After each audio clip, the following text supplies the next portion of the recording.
What's up, you guys? Sean Ross Sapp, managing editor of Fightful.com and FightfulWrestling.com.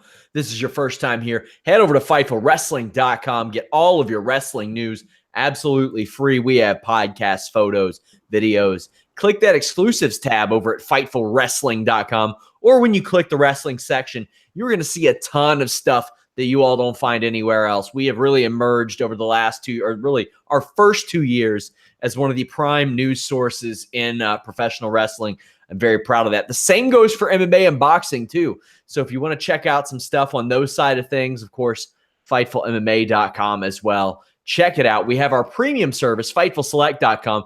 There's some of you who want a bunch of extra shows. I review NXT, 205 Live, New Japan, Ring of Honor, Impact Wrestling, Lucha Underground. I talk about the exclusive in the Fightful Wrestling Weekly, Q&A shows, retro reviews, lots of great stuff over there. If you all want to preview the FightfulSelect.com service, I have a full playlist on the Fightful YouTube that is only preview content, absolutely free. Check it out.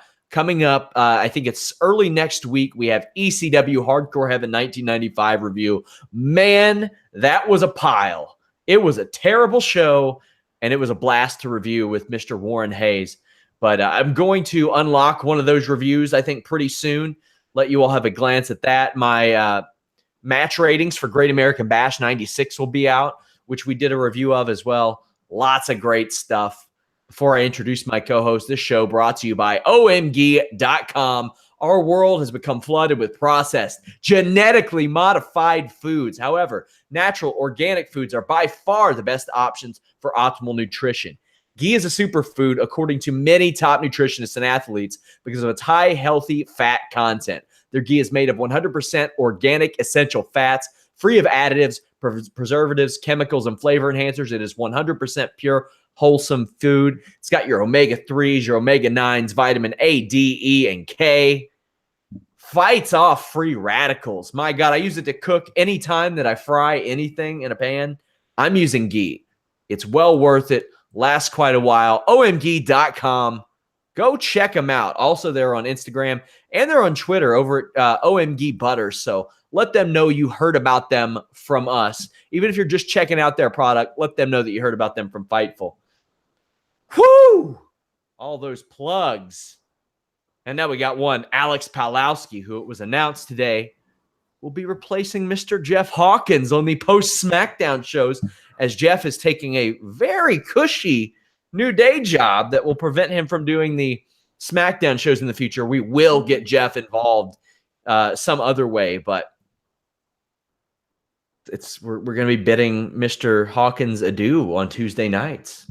Yeah, it's the end of an era. I mean, it's been here since the beginning, and that's it's interesting. You know, everyone kind of there's an ebb and flow, and you know, c'est la vie, que sera sera, whatever, you know, sunrise, sunset. But no, it'll be a lot of fun because SmackDown has the potential to be something really special. It's been good lately. If they're giving Rusev title shots, like, this is the kind of show I want to be watching. Even if he has no prayer of winning it, and they're just doing it to, like, you know, appease us. Fine, consider me appeased. Yes. I definitely, even before we get to tomorrow's show, I want to thank Jeff. He has been here since the beginning, a 2-year run as our co-host on the SmackDown post show. When I started these, I wanted the two guys from Shake Them Ropes, Rob McCarron, who was with me at an old site, and Jeff. And pretty early on, I was able to find Alex as Rob's replacement, and that stuck. And it seemed natural to at least ease the pain for Alex, because we teased him about not being able to cover SmackDown for a while, and he managed to skip over 2017. I did. I managed to not get my hands dirty during the Jinder era. The Jinder Mahal era. And now, since you are forced to cover the Jinder era on Raw, which, to be honest, hasn't been that bad. No, it hasn't been that bad. Tonight it was limited to a cameo backstage. That's it. I'll hit you guys with some programming notes right now. The Fightful Select Weekender podcast will go up on Wednesday night.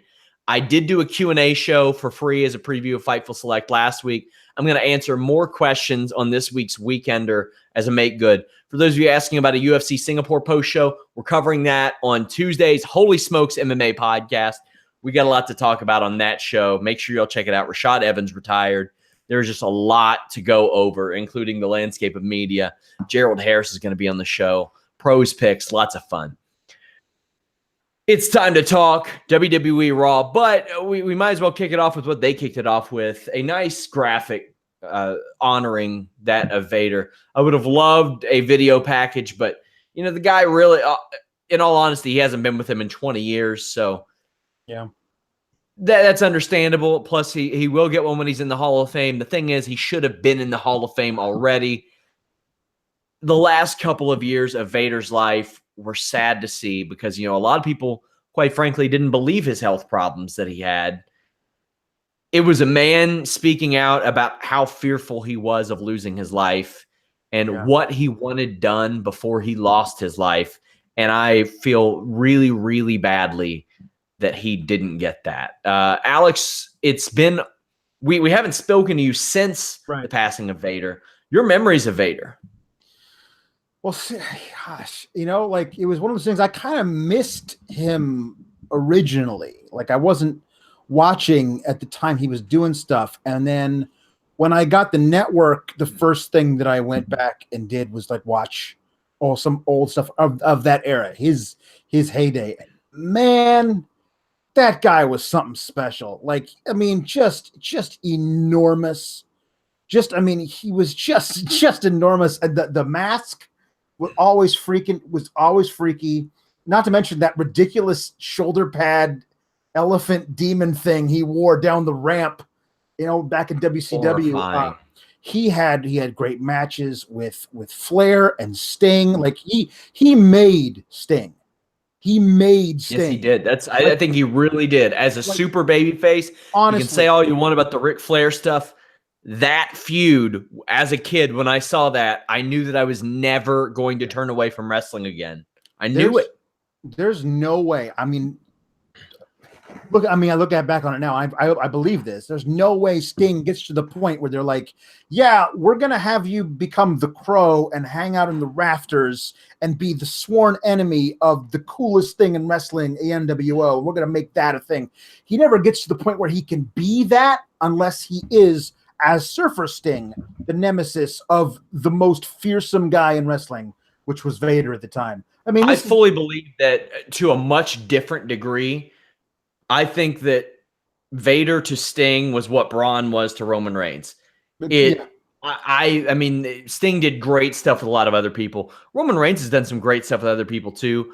But man, there was finally a guy that made this big, badass son of a bitch, and Sting looked sympathetic. There's a lot of stuff like, what would Braun have been if he had been around in that era? And the answer is Vader. They would have absolutely booked Braun as Vader. And I mean, like, imagine a guy that athletic, that big back then, like when guys weren't doing anything like that, like how fast Braun is, all that kind of stuff. But there's no way they would have been like, hey, you know what you should do? Be like half of a comedy character, be kind of a tweener. Like, people love watching you break stuff, so we're going to let them cheer for you. No. They would have just made him into an absolute monster. He would have eaten things, you know, like it would have been crazy. So Vader was great, really great, and didn't have the impact in WWE when he came over that he did in WCW, and maybe that's why it's kind of like, we know he was great, but he wasn't under our roof great, so it hasn't been a big of a thing. If he had the career for WWE that he had for WCW, after his passing, I feel like there would have been a much bigger deal made of it. Guys, if you're watching live on YouTube, please share the link. Let people know about us. We're still growing as a website, just under 2 years in. Thumbs us up. We're available on iTunes, Stitcher, YouTube, Player FM, iHeartRadio, all over the place. But just let people know about us. Let people know that you like us. That goes so far, I can't even tell you how important it is. Opening segment, Kurt Angle and Constable Corbin come out, and Constable Corbin makes JoJo give him a custom intro. Roman Reigns and Bobby Lashley both interrupt. And Bobby Lashley says that Reigns need to move on from Brock Lesnar because he's had 3 years to beat Lesnar and hasn't been able to do it. I thought this was an outstanding line after the utter duty that Bobby Lashley has been given over the past couple of months. Hmm? That echoed something that many fans believe. Mm-hmm. I thought it was a great touch. Yeah. What'd you think of this initial interaction between these two? So far, at this point, to the point where we left off, I'm totally down for it. I love Baron Corbin demanding, giving a specific thing. Stephanie McMahon's personally appointed constable, I think it's that's fantastic. He's really great, even if he does look like a waiter at TGI Fridays. Or bartender, put us closer bartender. I do love how, like clockwork, appears now every week. Kurt Angle's going to come out to make an announcement, and before he can say word one, it's just doo-doo, doo-doo, doo-doo. Okay, great. That's fine. And then Lashley comes out, and that's cool. I like this Lashley. This is the guy I thought we were getting when he showed up. I said that last week. This is the guy who comes in and he finds the biggest dude in the yard and punches him right in the mouth and says, I'm better than you are. And I think that's the guy we should have gotten. Instead of gosh, you know what I love? My sisters. That was terrible. And this is so much better. Maybe the bar has been set so low, but this is so much better than what they were doing before. I rather enjoyed Raw tonight. I thought it was a fun show. Until the main event, there were no great matches or anything, but I enjoyed the show. At no point during Bobby Lashley's WWE run this go around have I been more interested. Same said for Bayley. Same said for Baron Corbin. And that's 3 people who really, really, really needed that. Mm-hmm. Now I'm going to issue my biggest problem with this show. It was Roman Reigns. And I give this guy a lot of slack, a lot of freedom because, he's a good worker. They could do a lot worse. I'll say that. And I've seen them do much worse than Roman Reigns. Whoever fed him the line where he said, "Oh, you mean move on like you did 10 years ago, Bobby?" Is that something you really want to get people digging into? Why Bobby Lashley left 10 years ago? Because it wasn't a great reason. It wasn't so smooth. He had some issues with some people backstage, and justifiably so. So I don't know if you as a company want to get people digging into why that happened. So then he says, "You wanted to be the next big thing in MMA. How'd that work out for you?" And I'm like, whoa, hold on. Pretty good, actually. Pretty good.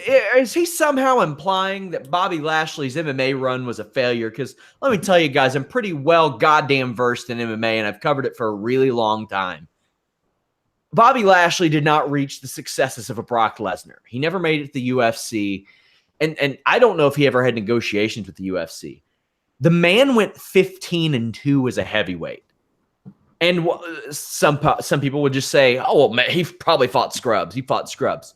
He didn't fight the greatest guys, but he fought at heavyweight. You can't go 15-2 on accident as a heavyweight.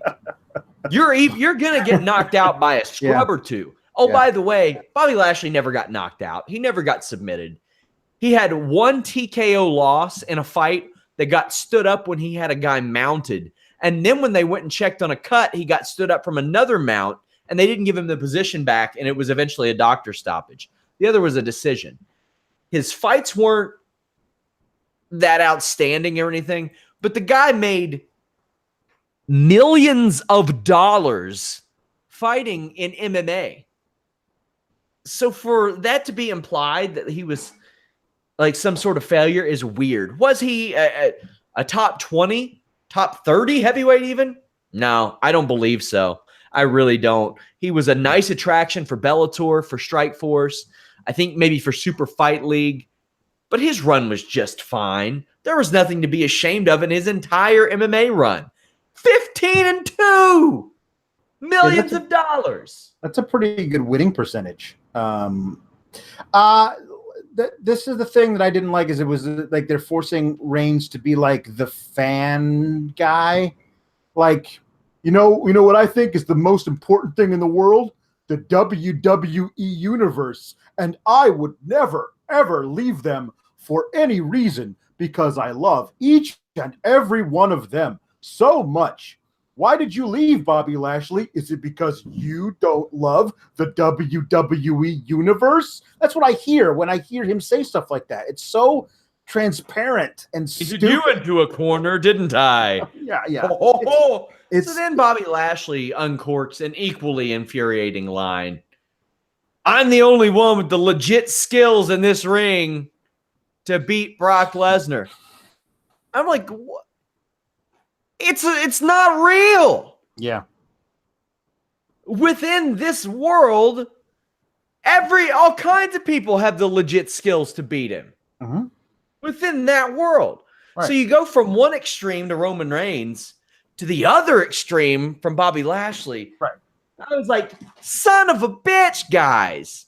Yeah. Like, it was very 2000 WCW-ish to me. It's like, we don't talk about his MMA record on the air, but we did this time. Shit. Yeah. It also, like, you're right.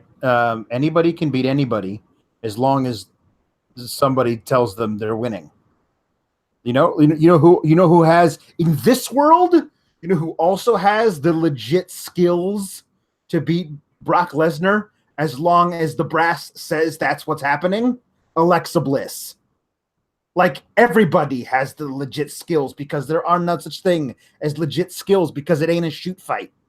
So, I mean, would I like to see Bobby Lashley versus Brock Lesnar in an MMA ring? That'd be kind of fun. But guess what? That's not what this is. That's not what this is. Would I like to see Bobby Lashley versus Brock Lesnar instead of Roman Reigns versus Brock Lesnar again? Yes. There's a lot of people I'd rather see versus Brock Lesnar than Roman Reigns again.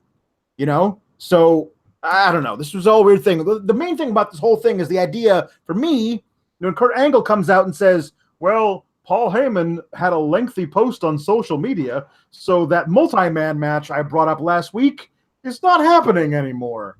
Like, is that really how you guys operate? I mean, I know it's not. So, what is this an actual excuse for?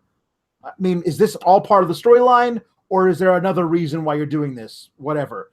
Because, boo, I wanted a multi-man match at Extreme Rules featuring the likes of Reigns, Bobby Lashley, probably Drew McIntyre, Finn Balor, Braun Strowman, Kevin Owens, one of those guys. All those people. Put them all in there. Do it. Still being advertised locally, by the way, is that match. So who knows what they're going to do with it. I mean, this also reeks of, man, July 15th is a lot further away than we thought, and we only have like one thing left to do. So we're going to stop this. Then next week we're going to bring it back. But tentatively, like, it's just weird stuff that they do when they don't have any ideas. Well, I know. I mean, what I've always said is what I've always been told, and that's Brock Lesnar has one match obligated left, and assuming it's going to be at SummerSlam. Assuming, I'm not reporting that, but that's what I've always assumed is SummerSlam. That's what all the people that I have spoken to all along have assumed as well.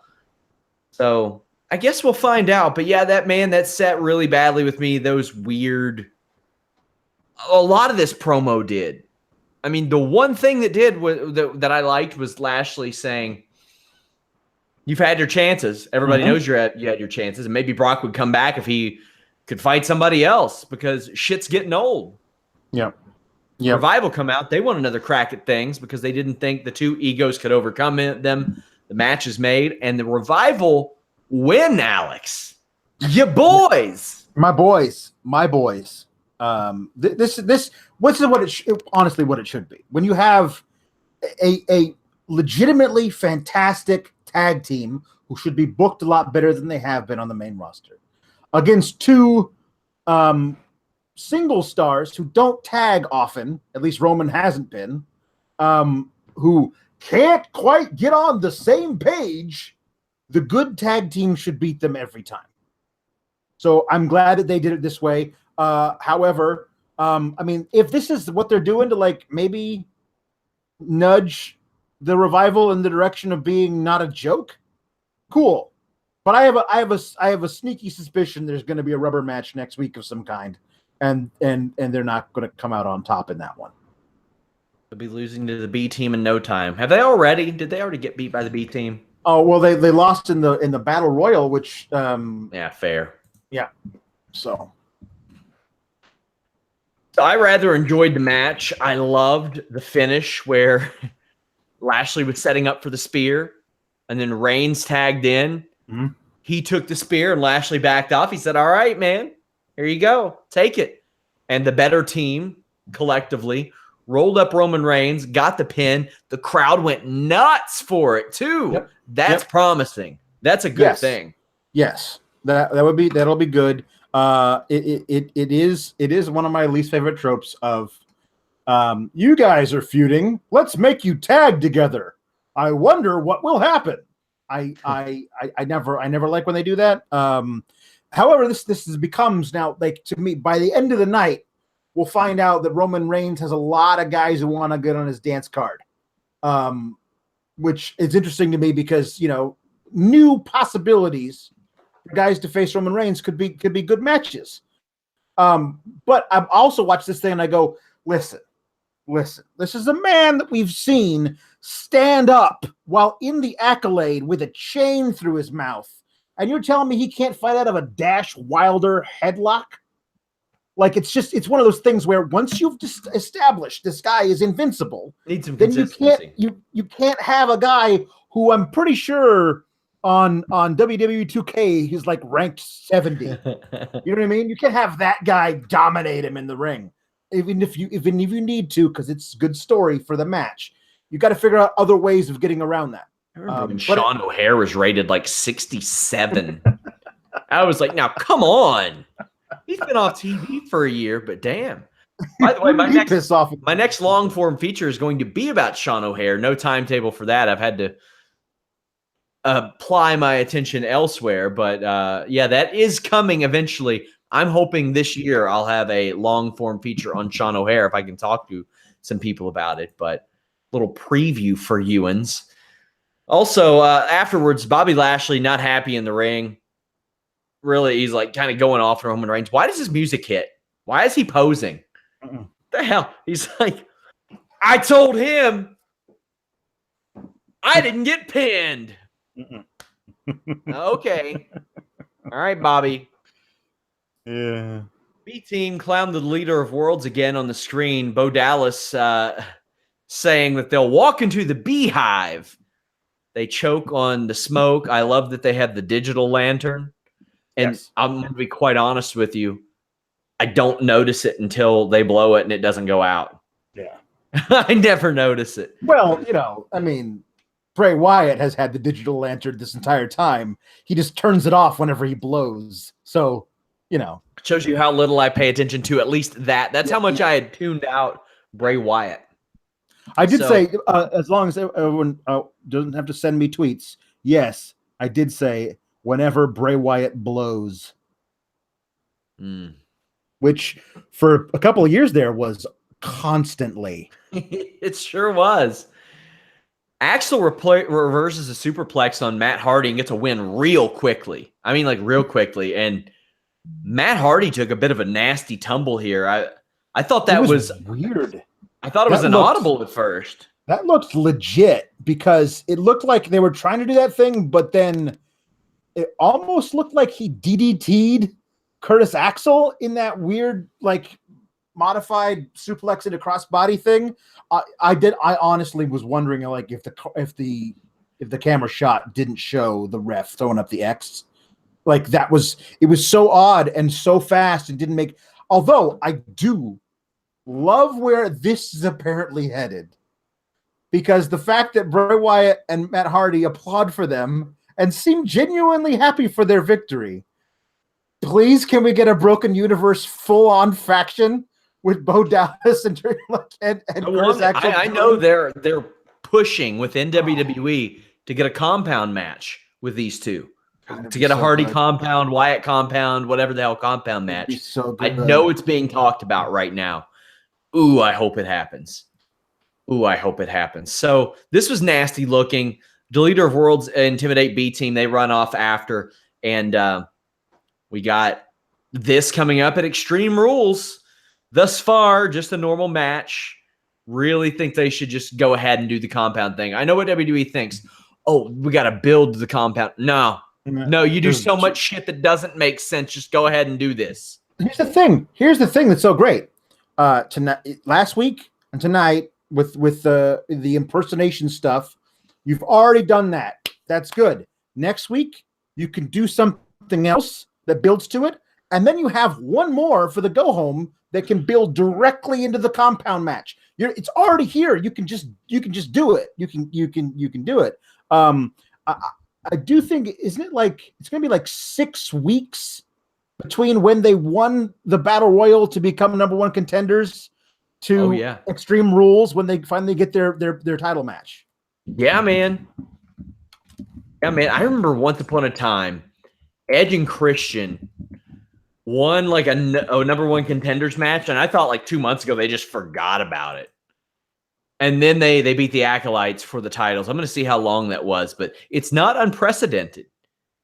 Cheap plugs, you guys. I have the Raw script up on Fightful Select for subscribers. I also have early access to Scarlett Harris's article comparing Glow Season 2 stars to WWE stars, as well as the video that goes with that. I'm going to give a, or at least try out, going to produce some new things. Also, I have a preview of Enhancement Stories, which is a new, essentially pilot article that I'm working on, where I talk to wrestlers that would later become more famous wrestlers, but their experiences as an enhancement talent. The first one up is going to be Gangrel, who I didn't realize worked like 40 matches as an enhancement guy, including one, get this, Alex, in like 1988 against the Big Boss Man. Whoa. Yeah. I found out all kinds of stuff there. That's going to be something that I dig into. Just do a little something different. Of course, you can get early access to Making a Finisher, which hasn't even started yet. Wikipedia fact check. Lots of cool stuff like that over at FightfulSelect.com.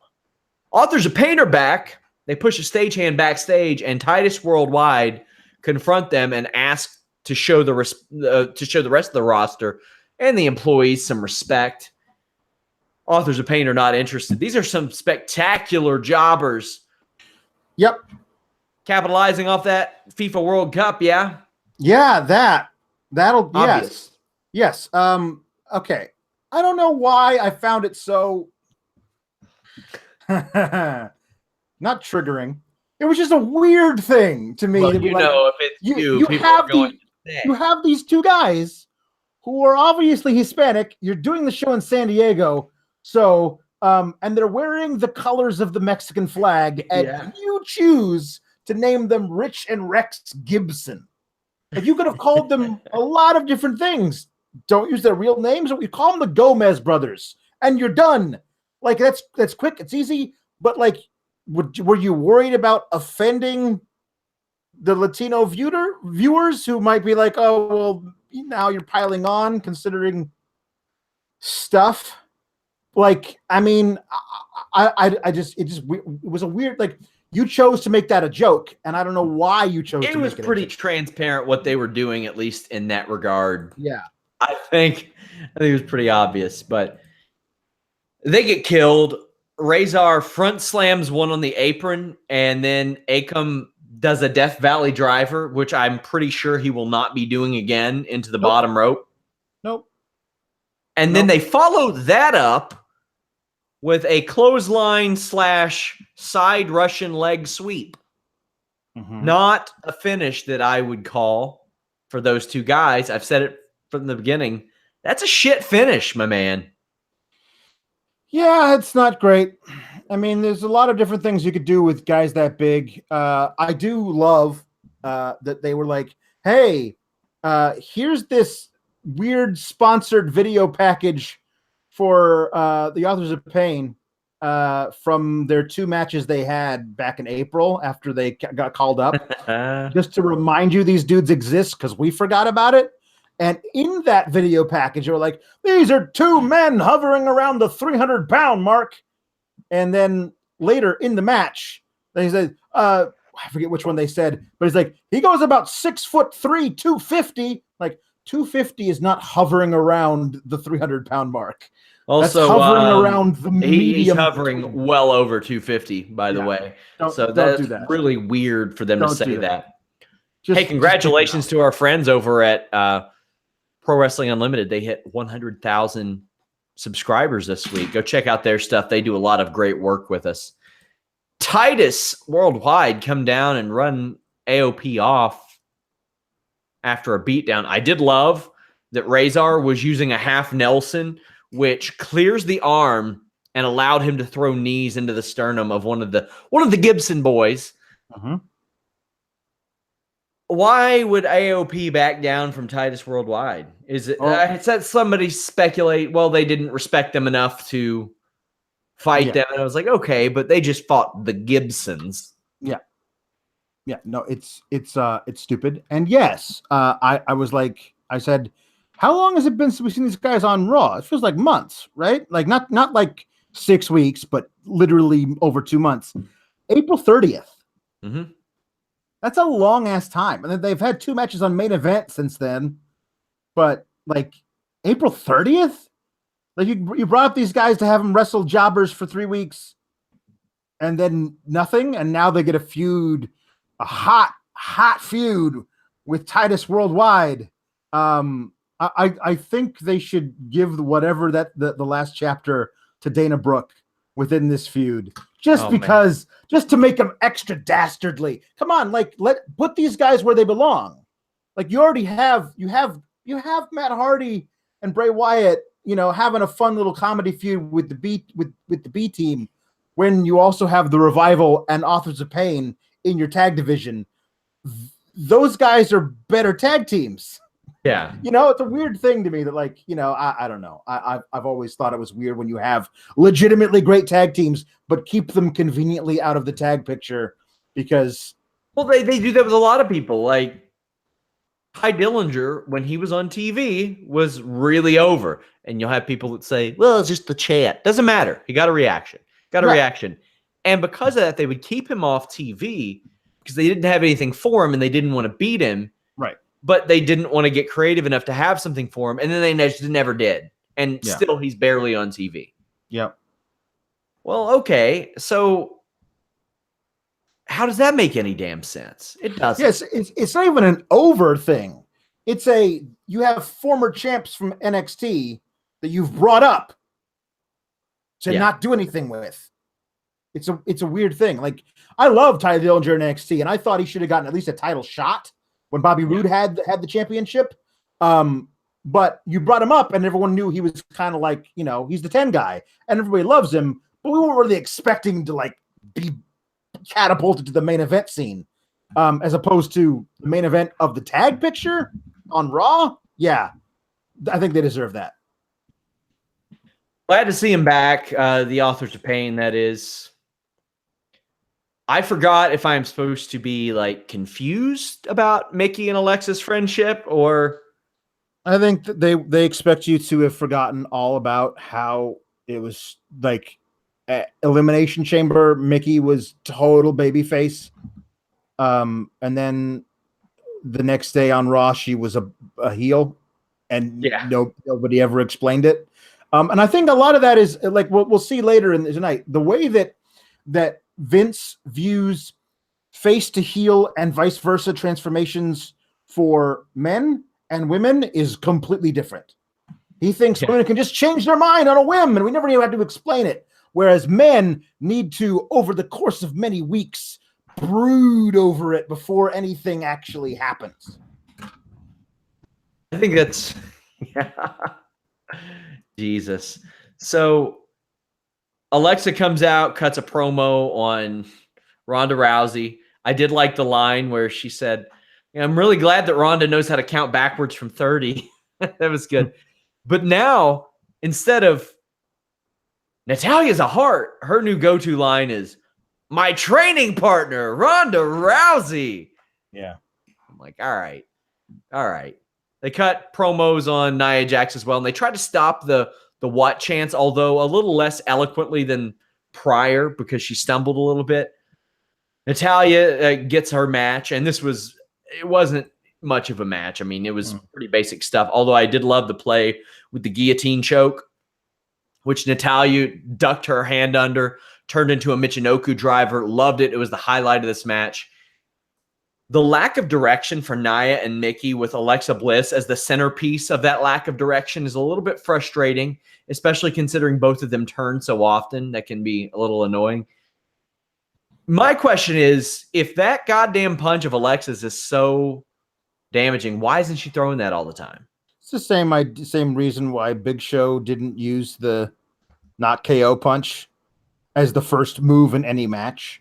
Like, I mean, he did for a while. Yeah. He was walk down there and knock somebody out, but then he was actually wrestling whole matches and then pulling it out. Like, just do that. Just do that instead. There was a like Big Show would like have the guy in the corner and they'd do the big like open hand slap across the chest.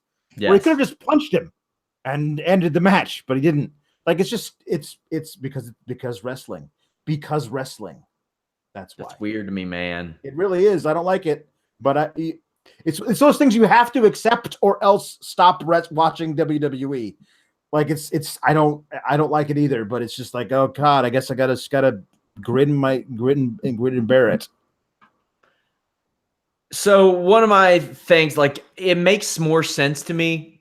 The funny thing is, since they've allowed closed fist punches in pro wrestling, they kind of did away with it quietly. Like, I think 10, 15 years ago or whatever, it makes more sense than ever for that to be banned. Because in 1991, you didn't have UFC fighters knocking each other out and appearing on Sports Center and highlights and all this stuff. Now you do. People see the consequence of a closed fist. That's why you do a chop. That's why you open up the hand. And Alexa distracting a ref and cracking somebody with a closed fist punch, that's a heel thing to do. That's why that should be so effective. Although I'm glad she makes people sell it, at least make people sell for something. Yeah. Yeah, it's a weird thing to have Alexa Bliss be the one who does that. I mean, I guess Lacey Evans is playing with that now in NXT. She calls it the women's right, which I love is the name of the move, and that's funny. It's weird to have Alexa Bliss be the one who's like, I'm going to hit you with a closed fist and you're down for the count, because she gets so much power behind the punch, I guess. She can throw a hell of a work punch. She really can. It looks great, but she's got 80 pounds behind it. That's true. There are just some people who their stuff looks better because they ask people to bump off of it. There's that. That's true. Road Dogg said that he would always, at the end of his punch combo, he would ask people to bump for it. If they wouldn't, then he wouldn't do it. He would make sure they reversed it or whatever. The legendary Nikki Haru Belasawa and her forearm. Yeah.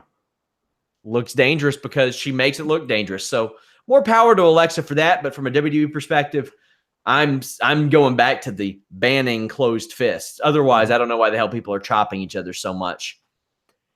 Nia grabs Alexa's foot, and Natalya gets a submission for the win.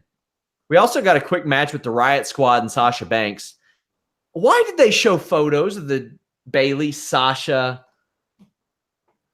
encounter instead of video? I don't know. They own the footage. It's not held behind a pay-per-view wall. It was on last week's show. Weird. Bayley is shown talking to a returning Alicia Fox. That was unceremonious. Yeah. And she didn't even get a match. Like, be nice to have her back. You know, I mean, I think she's just really good work. She's fun when she's bubbly, and when she's crazy nuts, she's even more fun. Riot Squad are tearing up cameras and shit that are taking pictures of Jinder Mahal. He remains calm. I thought this was a good way to develop whatever it is you're developing with Jinder and get him on the show without him having to wrestle. Yes. Yeah. Agreed. Ember Moon, so smooth. So smooth. By the way, Kurt Angle approaches Bayley, says that she has to team with Sasha again. Bayley is not happy about it. Yeah. And Good they showed him doing this basic same thing to Sasha Banks, but with no sound, like it was, Cole talking over it. Yes. The thing about this that I don't understand is Kurt Angle's like, okay, now, hey, you're too valuable to Raw's women division. You have to figure out a way to get on the same page. Why? Why can't they not like each? You have all kinds of people who don't like each other. Like the Riot Squad isn't like anybody. Like why do I guess in Kurt Angle's mind, if Sasha and Bayley aren't best friends, they cease to exist. Weird, right? It's a weird thing. Like you have one last chance to get on the same page, or else what exactly? Or else we get that singles feud we've all been begging for like a year and a half. Oh, please no, Kurt. Please no, don't do that. It's like Kurt watched the Rockers break up, but he stopped right before the super kick, and he heard what Bobby Heenan said. See, one without the other is just no good. And then he's like, you know what? Mm-hmm. I agree. They can't. They got to be friends. That's right. Be friends. Yeah. Didn't work out. Ember Moon, smooth. She worked really well with Liv Morgan. Liv Morgan looked really good in this match, too. Mm-hmm. Her nice Hurricane Run to the outside, the Matrix move. Ember killed Logan outside. Ruby Riott rolls up Sasha Banks, and without hesitation, the highlight of Bayley's run in WWE, save maybe that WrestleMania match, she just instinctively kicks the living shit out of Sasha Banks. No hesitation, and really just kept it going. Stomps a mud hole in her, gets a great reaction, seems really at home beating Sasha Banks' ass, including that sling to the floor. Yeah, this was a great beatdown. This was cathartic for not only Bayley, but for a lot of us who've been waiting for her to have anything to do, but just be generic, accompanied to the ring by Bayley, wacky waving arm flailing tube men, because that's basically what it feels like. It feels like she's not even the star of her entrance. It's these things. She doesn't have a lot to do.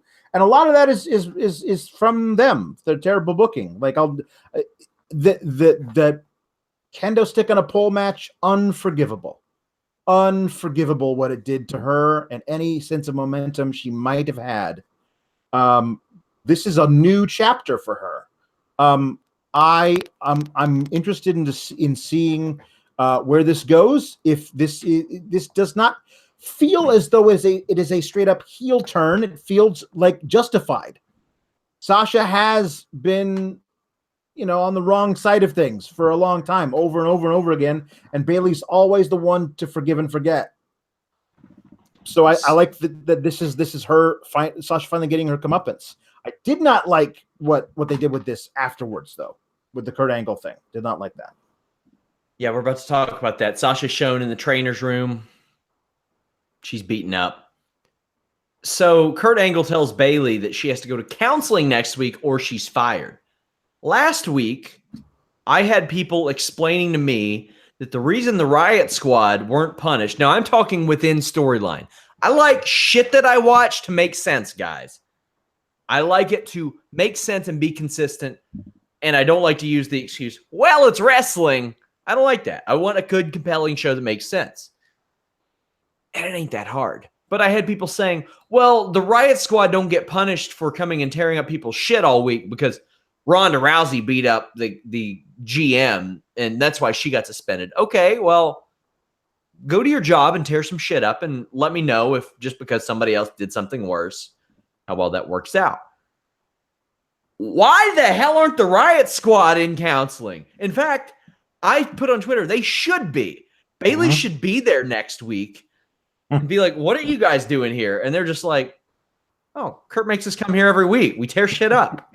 Why wouldn't we be here? Just casually. Yeah. We smashed one of the writers' laptops, and that's why the scripts haven't been good. So, yes, I agree. Here's the thing. How many times have we seen friendships dissolve in wrestling among men? And the guy who did the beat down never gets sent to counseling. Like, yeah. When Kevin Owens beat the crap out of Chris Jericho during the Festival of Friendship, did everybody go, okay, Kevin, you got to go to counseling next week or you're fired? No, they didn't. This really is forceful. this is an extension of the old women. Man, they're crazy. If they're gonna be in their bonnet, they're like hysterical.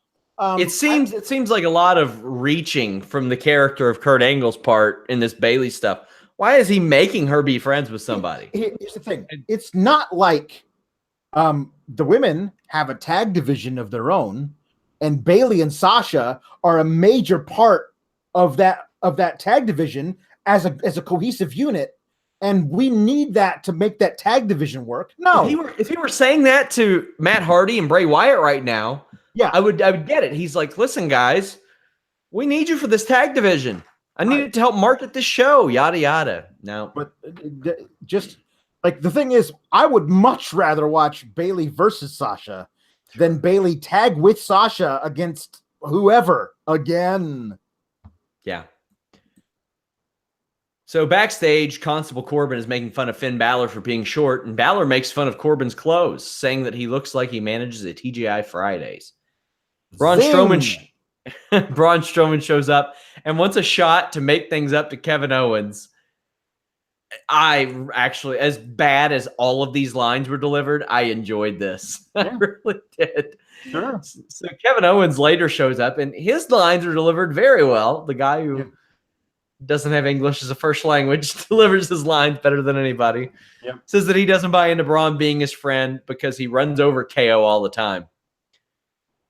They have a match. Strowman and Owens defeated Corbin and Balor via countout. Call me crazy, but I think the Constable look altogether is better for Baron Corbin. Altogether, 100%. Everything he's doing now makes him a vital part of this show, and he's a compelling character now. Whereas before, he was a complete toss-in wherever you threw him, and it didn't matter. And when you saw him, he was like, "Oh, that guy."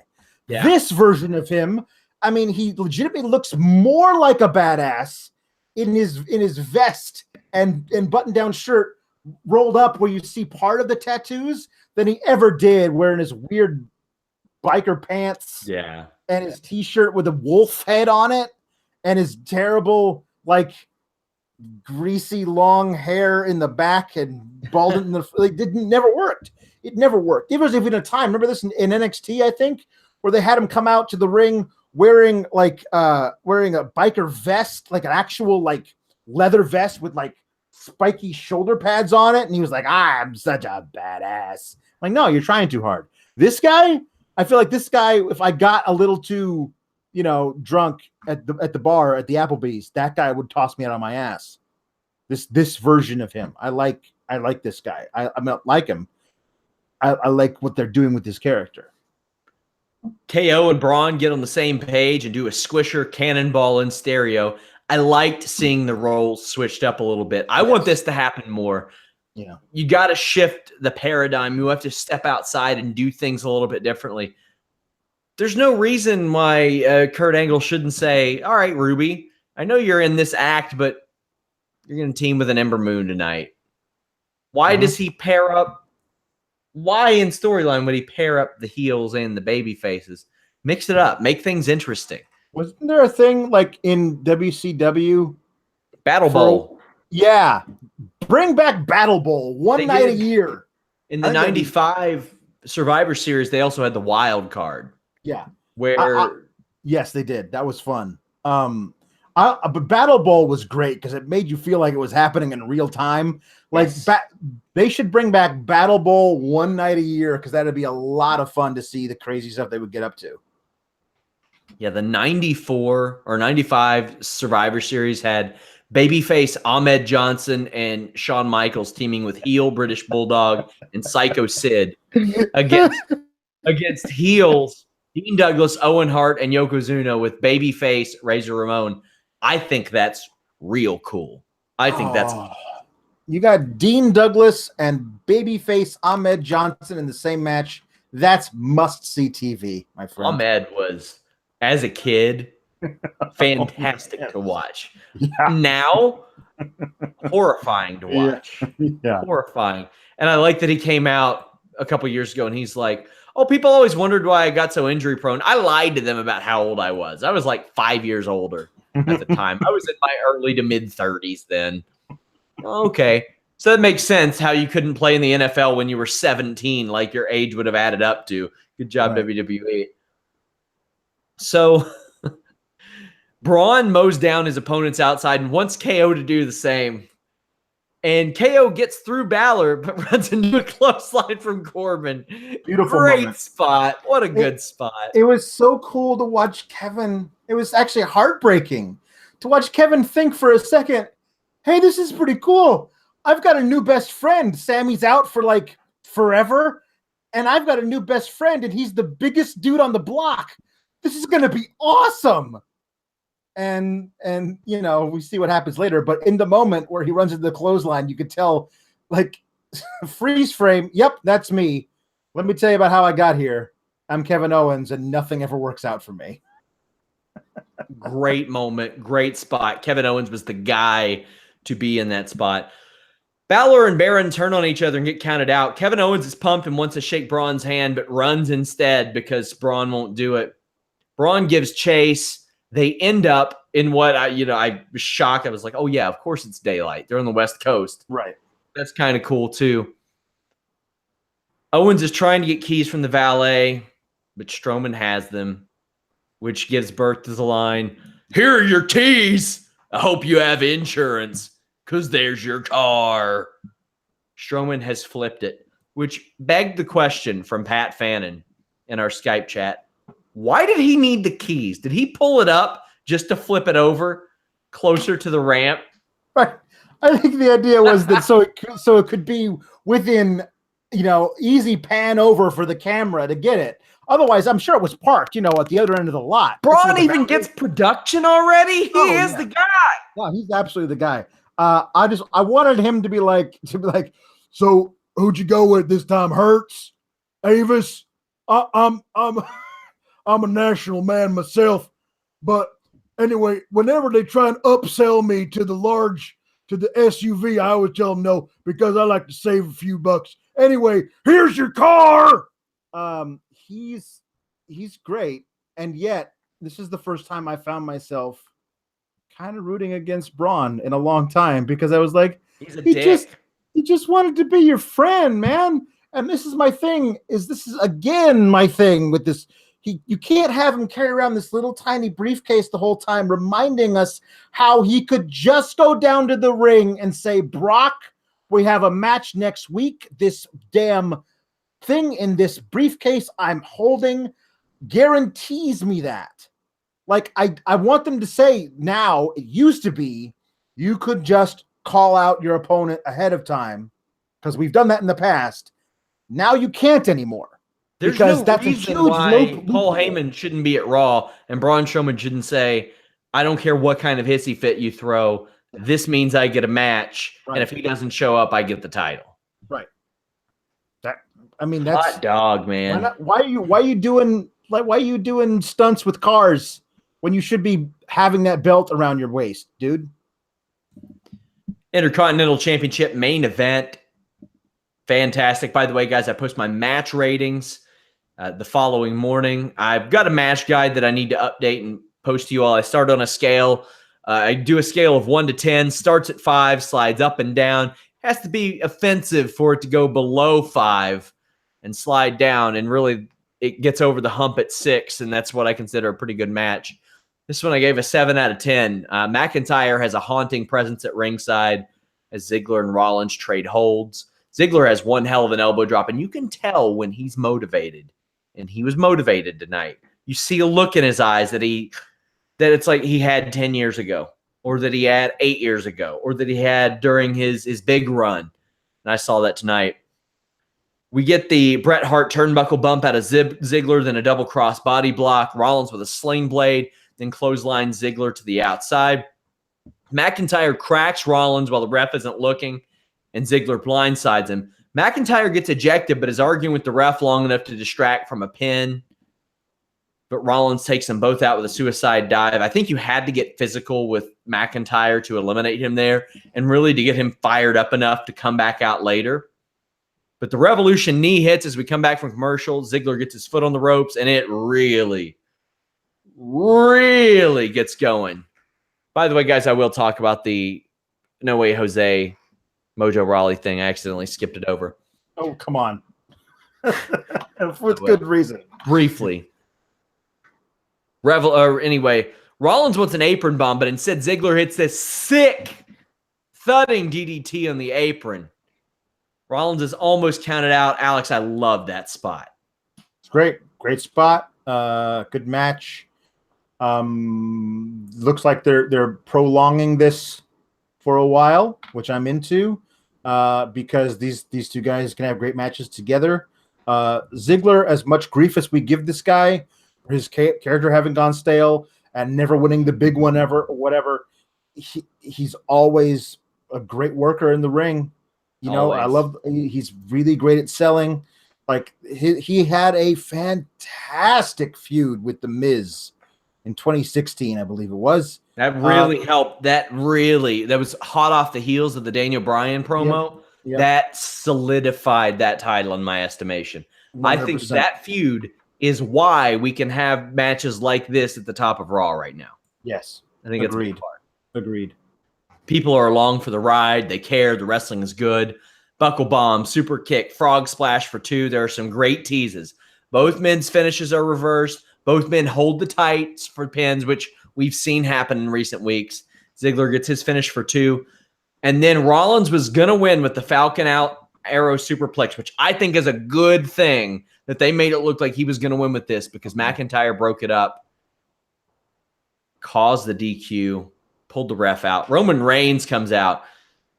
He hit the giant, biggest, goddamnedest spear I've ever seen. We've seen Lashley and Moose hit this weird flipping spear. I don't think Reigns meant to. Nope. But he did it, and it looked awesome. But still, this was a component I don't think anybody was asking for. And to me, it screams the same thing that it always does. Mm-hmm. Have guys that people care about. Let's see if we can get some of that baby face on Roman. Yep. That's how it always feels. Am I alone in that? No, of course not. I'm all for this Drew and Dolph versus Seth and Roman. It's gonna be good deal, because the tag match is going to be great. The singles matches they throw together are going to be great. It's going to give Drew a really great position to show what he can do after being brought up, which is the opposite of what Authors of Pain are doing. Like, this is a guy who was a former champ from NXT. He's getting put in a marquee position against your marquee dudes. That's great for Drew. I'm happy for him because he deserves it. And this all becomes null and void if it is what it appears to be, and is just, let's try and get Roman over by rubbing some of that great crowd reaction all over him that Seth's going to get. If it does what it should, and it leads to Roman turning on Seth, and you get that program, it's the best thing that we could ask for. And here's the thing: even though that match is good, that feud, the possibility of Seth versus Roman, babyface Seth versus heel Roman, or at least dark tweener Roman, even though it's going to be something great for us to watch because it's going to be really, really good, it also will net the WWE approximately $11 billion. Like, that is your money stuff right there. It doesn't even need to have a title attached to it. I mean, it could, but it doesn't need it. You could those guys could main event real pay-per-views. Like SummerSlam could be Seth versus Roman main eventing with no title on the line. Like, it would be a huge deal, especially if you have Dean have to come back and choose a side. There's so many cool stuff you could do with that program. But in the meantime, I'm all for seeing what Drew and Seth can do in the ring together and what Drew and Roman can do in the ring together. I'm with you. I'm looking forward to the tag match. The creative, I don't know, because it reeks of so many things that they've done prior. Yep. So earlier in the night, No Way Jose's comes out, and his music had to have played for 6 goddamn minutes because they had him do his intro, did a commercial, did a Okerlund position segue, and then they kick it to Mojo Rawley, who says that the conga line doesn't deserve to be there. No, neither does No Way Jose. He then picks on Todd the Cheeseburger, who gets the crowd behind him. Cool. Todd is immediately more over than Roman has been in years. I don't know about that, but he's definitely more over than Mojo. That's true. Mojo punches Jose. Jimmy Van, our founder, seems to think that No Way Jose is going to end up driving an Uber in 6 months. I think he's got a spot as live show opener. That's just what he is. He's live show opener. He's a live show opener. He could, you can run a cool like this is what I was surprised that it wasn't like you could squeeze a third match into every taping of Main Event where it's just Kurt Hawkins in different disguises in that damn conga line trying to get a roll up on No Way Jose, and the crowd would pop for it at a taping of Raw every time because it'd be a lot of fun. Like his whole thing is, I know we hate the idea of, gosh, he really loves to have fun as a descriptor for anyone, but it's perfect for No Way Jose. This is your guy who's going to get everybody up and dancing and having fun. That's the thing you should do with this guy. I mean, everyone says that it's Adam Rose all over again. Like, no, that Adam Rose was subversive. Like he was like, he was a party guy, but it was a dark tinge to him. This guy, there's no darkness to him. He's just agree. Guys, thank you for joining us. Leave us a thumbs up. Subscribe. All that stuff really helps. We had the post SmackDown show this week. We had Lista and your boy Melissa knocked it out of the park with her production last week. Our most watched live show ever. People wanted to see it. They witnessed the train wreck 2 weeks ago. We fixed the rails, and they just wanted to see if it even worked. They just wanted to see it go down. Seems like a ratings ploy to me. I thought so too. But you know what, Alex? I'm not above that. In fact, I encourage it. I mean, we could come here and shit on everything. That would get our ratings way up. But I don't want to do that. I like to handle things a little bit more objectively. Hey, there are people that want us to praise everything too. I don't think that's the good way. I think you got to take the good with the bad, enjoy some things, not enjoy the other things. It's a part of it. Let them know what you got going on this week, Alex. Not sure yet. There's obviously some crazy stuff that will probably happen along the line, and I'll figure out what I did. I did write a little thing exposing John Cone for his bias in refereeing last week.